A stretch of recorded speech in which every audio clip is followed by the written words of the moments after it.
unajitambulisha na au unaoa.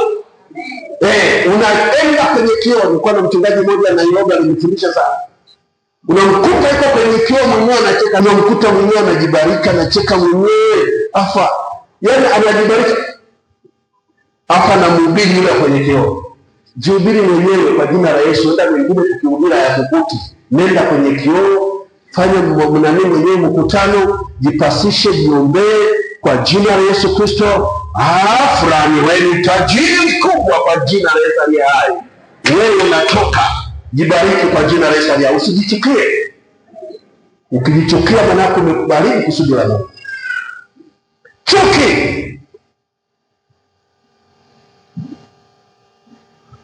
Sema chuki.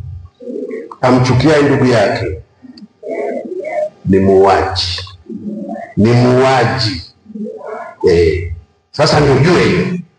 Na nimekwambia ndani ya chuki umebeba vitu gani? Mtu mwenye chuki ni kwamba hawezi kuendelea. Kwa sababu unapokuwa na chuki na wivu ni kwamba una block, tunasema ego, ile saka. Hata kuiga kwa wenzako uwezi kuiga. Kwa sababu tayari umeshaweka block, kwa nini nani? Hii dunia ni ya kujiana. Unayajua wewe. Unayajua mimi. Ukisimama kunifundisha lazima nikutii, nikusikilize. Hii dunia Mungu ametugawa, hata zile karama Mungu ametugawia mwenyewe anavyotaka. Akikupa zote anajua utajivuna. Ndio maana Mungu ametugawia vitu. Wewe utatengeneza umeme, wewe utatengeneza saa, wewe utatengeneza speaker, wewe drums, wewe mic, wewe hivi Mungu ametugawa. Kwa sasa mtu mwenye chuki huwa ana block uwezo wa kuendelea, hawezi kuendelea. Maana kila kitu ni kuchukia tu. Kila kitu ni kuchukia tu. Mwambie mwenzako furahi. Wewe una muda wa kufurahi tu. Utakufa haraka tu. Mwambie mwenzako ulicheka lini wewe? Ulicheka lini mara ya mwisho?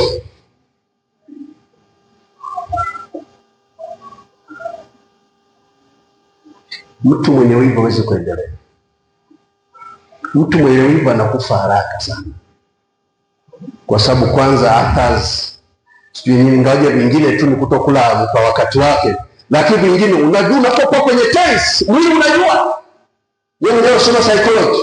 Unapokuwa kwenye tense hivi, mwili unajua. Ndio maana ukikasirika hata kula unazila. Si ni kweli? Siri mtakula wenyewe, utashangaa. Mzee mmoja njaa ilimuuma usiku, akaamka, akaanza kumwambia mke wake, sana ile chakula nicho kikwa sana niliopo watoto basi kusamehe sasa. Acha kasira, utakufa haraka, utaenda kupumzika, utakusanywa na ndugu zako, injili itaendelea. Acha uchungu, acha wivu, acha fitna, acha hila, utakufa haraka. Bwana, jifunze kwa wenzako. Wenzangu umefanyaje? Ndio tunavyofanyaje si dunia hii. Umepita-pitaje? Pita hivi na sasa mtu mwenye wivu, mtu mwenye chuki, huwa hawezi. Yaani kila mtu ni adui yake. Jifunze. Wasi wa kila wakati wa kucriticize, hapana. Appreciate. Hata muujiza tunaoshuhudia hapa. Muujiza gani midogo? Unataka kuwepo kwa vile kiwete. Subiri la kwako. Ndio maana hata vile tunaposhuhudia tunapimaga. Wengine kushuhudia matendo makuu anaweza akaruka kwenye kiti. Pima, nashukuru sana mnahekima. Mungu amenishuhudia, Mungu amenipa, Mungu amenina, safi kabisa. Mwingine ukisema amepita, fanya hivi, kuku wamezaa. Wametaka. Mungu anatoa. Wewe unashangilia na ngawivu, chuki. Furahia mafanikio ya mtu.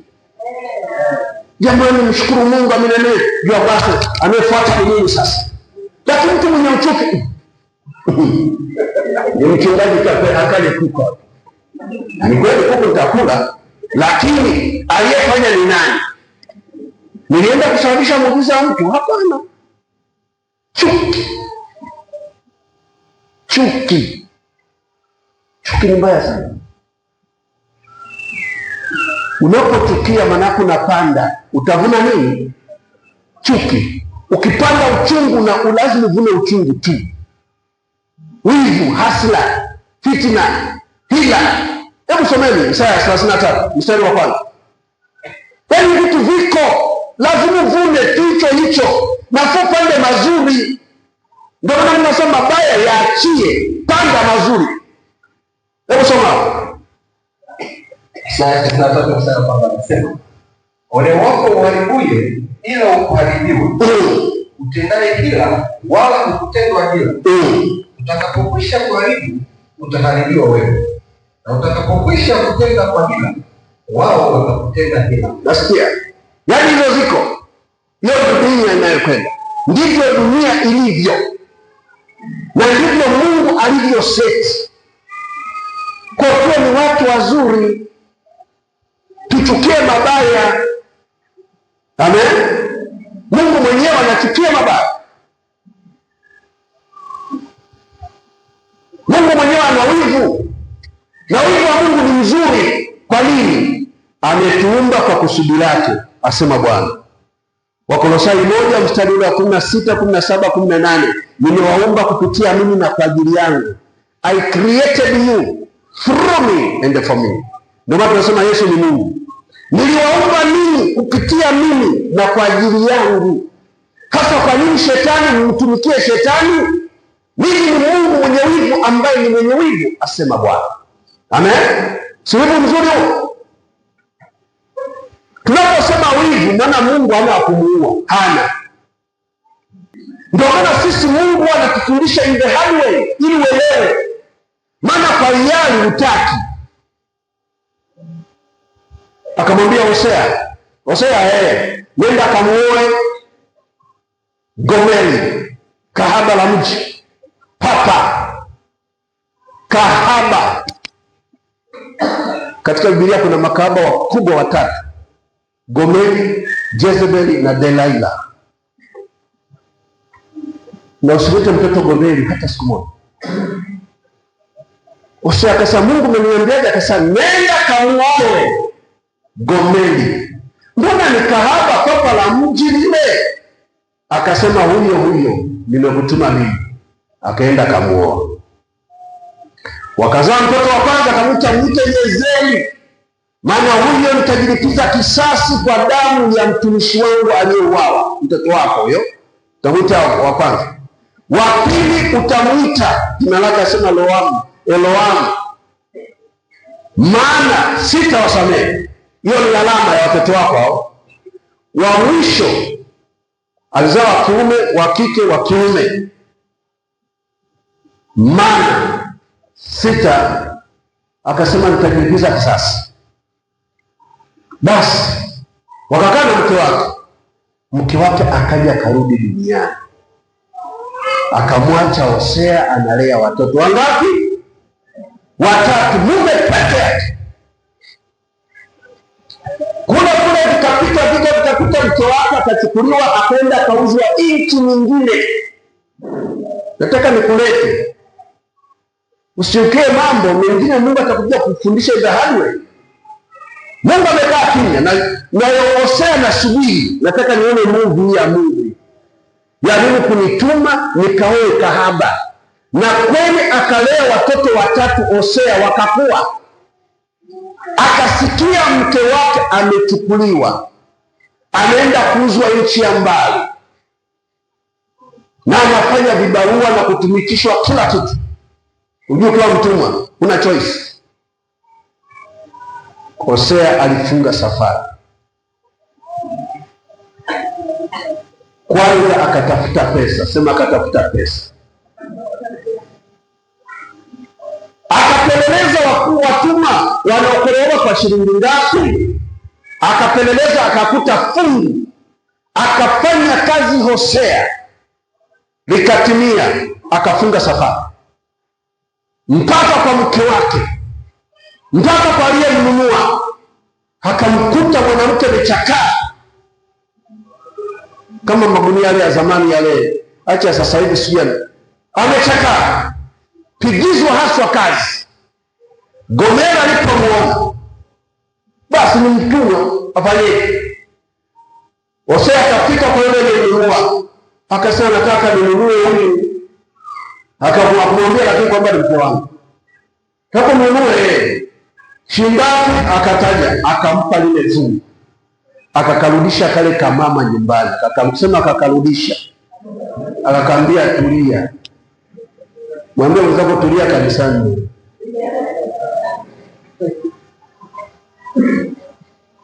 Mungu akamwambia umejifunza Hosea? Akasema sasa kwa nini nimekwambia ukamuoe Gomeri? Israeli imekuwa hivyo hivyo, ni mwasharati mkubwa, mzinzi mkubwa huyo, imekuuma. Akasema niuma sana Mungu. Akasema basi wewe umemfuata mke wako kwenda kumkomboa Akasema na mimi sitachoka na watu wangu, nitawaacha kwa muda, lakini nitawarudia na kwenda kuwakomboa, asema Bwana. Amen. Hosea ndiye akafundishika. Mungu asikufundishe in the hard way. Hosea alikuwa anasema liache liende itakavyokwenda, liende itakavyoenda. Kwa mimi nimeokoka, wacha waende waangamie. Wanajua Mungu atakuja kufundisha the hard way. Usichukie mambo mengine, Mungu ana accept ili afanye mapenzi yake. Hosea alifundishwa in the hard way, akasema basi na tumeelewa. Akasema nimeelewa. Toka hapo Hosea akawa ni mtu mzuri. Inawezekana wewe Mungu akakupitisha kwenye msaka mkubwa, ulikuwa wewe hujapitia, lakini Mungu anachotaka kujifunza kitu. Hosea umejifunza, kisa nimejifunza. Ya kwanza amemuoa Gomeri, ya pili na yule mwanamke kwanza kabla hajamwacha Hosea alimrudi mtaani. Akasema Hosea unipi pombe, Hosea uninunulie hiki, Hosea uninunulie hiki. Akarudi ng'ambe mtaani, akawa papa la papupa. Alafu sura ya 3 akachukuliwa. Sasa tuache chuki. Kamchukia ndugu yake ni chuki ni kitu kibaya. Unajua chuki inaanzaje? Kulingana na mtu. Kwa nini awe yeye? Ndio chuki inaanzaga. Ukishaanza comparison, Mungu anaga kwa nini awe yeye? Maana jua mimi hakuna Mungu mwingine, anasema yeye. Na kama yupo simjui, na hatatokea Mungu, na hakuumbwa Mungu. Hajawahi umbwa Mungu, na hatatokea Mungu. Bwana asifiwe sana. Mungu akichukia kitu ni kwa ajili yako wewe. Na Lusifa alianza, mwanzilishi wa yote ni Lusifa huyu. Ule ni baba wa uovu, baba wa uongo. Kwa nini awe yeye? Linaanzaga wivu, naanzaje? Chuki naanzaje? Kwa nini awe yeye? Na uchungu na nini? Yaani zote zina kanuni hii moja. Utakapoanza uchungu, utakapoanza wivu, utakapoanza hasira, utakapoanza fitina, hila, kwanza swali, kwa nini awe yeye? Kwa nini awe yeye? Na hiyo watu usiliruhusu ndani ya maisha yako. Paulo mtume sio kwamba angusha kile kitu kinachojiinua juu ya mawazo yako. Maana lazima uwaze, mwanadamu kabisa lazima awaze. Mwambie mwenzako wewe una mawazo wewe. Mwanadamu kabisa lazima anawazaga. Mtu anasema mimi si wazaji vile, yani basi nikichaa, hata kichaa ni kichaa basi. Lazima uwaze. Ila sisi tunawaza kama wanadamu wenzetu, lakini sisi sio wanadamu wa kawaida. Usema mimi sio wanadamu wa kawaida. Maana wanadamu wa kawaida nishawaambia anawaza mawazo matano mabaya yote. Ataibaje, atazinije, atasemaje uongo, atalipaje kisasi, moja tu ndio wazo zuri. Ule ndio wanadamu wa kawaida. Biblia inasema kwamba sisi sio wanadamu wa kawaida. Sema mimi sio wanadamu wa kawaida. Mimi sio mwanadamu wa kawaida, maana nina roho wa Mungu.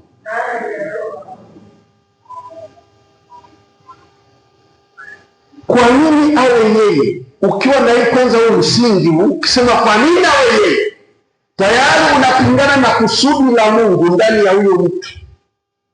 Kwa nini awe yeye? Kwa sababu kila mtu hapa Mungu alimdesign kivyake. Tuna fingerprints, tuna alama hizi.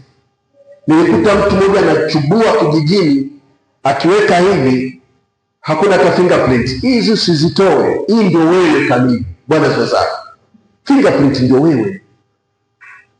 Hata siku moja Roda hawezi kuwa Maria na Maria hawezi kuwa Roda. Luka hawezi kuwa John na John hawezi kuwa Luka hata siku moja. Piga ua. Na hapo ndio Mungu ameweka hata utajiri. Kila mtu ana package yake. Mungu ananiambia kila anasema nilikuweka kwa kusudi langu. Sema niliweka kwa kusudi la Mungu. Kwa ikipasi kuoneana wivu, kwa sababu kila mtu amebeba kusudi la Mungu. Kila mtu amebeba ndoto ya Mungu ndani yake. Kila mtu amebeba mawazo ya Mungu. Kila mtu amebeba kusudi. Kila mtu amebeba nguvu ya Mungu, ulinzi wa Mungu special. Kila mtu amebeba maarifa ya Mungu. Tunatofautiana sana. Kila mtu amebeba. Tunasema nini? Uwezo. Uwezo tunatofautiana sana. Ndio maana tupasi kuchukiana, kwa sababu hata siku moja utakuwa fulani. Wamarekani na wasifu sana, wazungu sana wazuri. Wivu wa mzungu sio huwa kijingajinga, huwa kidogodogo hivi nani kama Kiafrika. Amsora na mimi mwenyewe ni Mwafrika. Sisi ni kuua. Mzungu hata mkiwa darasani, ukiwa na akili hakuui. Atakupeleka mpaka kwao. Kama ubuni formula fulani au nini, atakubefriend, alafu hata basi atengeneze vizuri akupe ubia. Sisi akili yetu ni kuua, mpoteze. Sasa ukimpoteza umekosa hata lifti. Angepata wenda kesho gari mwenzangu angekupata. Mzungu haui. Mzungu vitu vyake ni vizito sana. Wanawivu sana wale watu. Sana tu. Sana. Tena wivu wao sio akijingajinga. Wivu wao ni mkubwa. Asikuache yeye ukajitawala. Nashukuru kwa sababu wako hapa. Usimtegemee. Hapo kiburi ni formula mzungu. Atakuzunguka mpaka imiliki yeye. Nyingi ni bora hata madokta wengi. Dokta wa kwanza kupasua kichwa ni Mwafrika hapo Misri. Hizi degree hazijaanza leo, ni kutoka kipindi cha Musa. Degrees. Bwana asifiwe sana. Lakini watakuna nini mpaka awe yeye? Mimi namshukuru Mungu kwa kuniumba kwamba ni Mwafrika.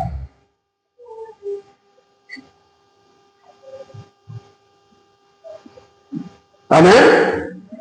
Tuna nguvu kubwa kuliko hata wazungu. Bwana asifiwe sana. Mungu ni mzungu, ni Mwafrika.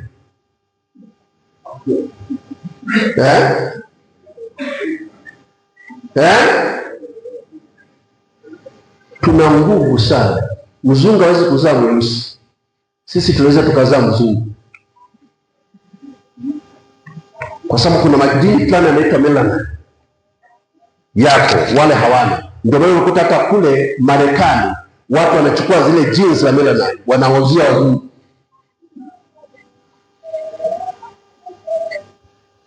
Bwana asifiwe sana. Acha chuki. Hapo sisi pia ni wazungu. Nyosheni mikono yenu. Silangi ya mzungu hii.